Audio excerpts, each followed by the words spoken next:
décidé de les rapatrier par avion militaire, mais les autorités de Conakry ont prévenu le vol ne recevra pas l'autorisation d'atterrir en Guinée. Explication de Fiona Yen. A priori, tout était réglé. Un avion militaire devait décoller aujourd'hui. En Guinée, 27 demandeurs d'asile déboutés dans notre pays. Le mois dernier, Maggie de Bloch s'était même rendue en Guinée et le pays avait donné son accord.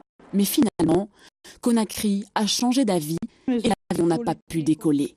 Maggie de Bloch ne fait pas de commentaires face caméra, mais son cabinet se dit ennuyé car il avait préparé ce rapatriement. Les associations qui défendent les droits des étrangers, elles, pointent aujourd'hui un manque de transparence. Ça pose réellement question, effectivement. Il y a une opacité qui entoure ces accords. Ça ne correspond pas, selon nous, à la procédure normale d'identification des personnes à rapatrier. Alors pourquoi la Guinée a-t-elle décidé de ne plus collaborer? Le cabinet de la secrétaire d'État essaye de le comprendre. Mais Maggie de Bloch ne change pas son fusil d'épaule.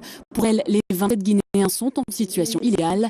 Le CIRE et certains avocats parlent, eux, d'une expulsion précipitée. Pour un certain nombre d'entre eux, visiblement, ils avaient encore des procédures en cours et donc là, on n'a pas respecté et qu'un juge a pris en conséquence la décision d'interdire sous peine d'astreinte l'expulsion de ces Guinéens à bord de ce vol. Et donc, par ricochet, j'ai envie de dire, les autorités belges auraient dû être déjà alertées que ce vol posait problème.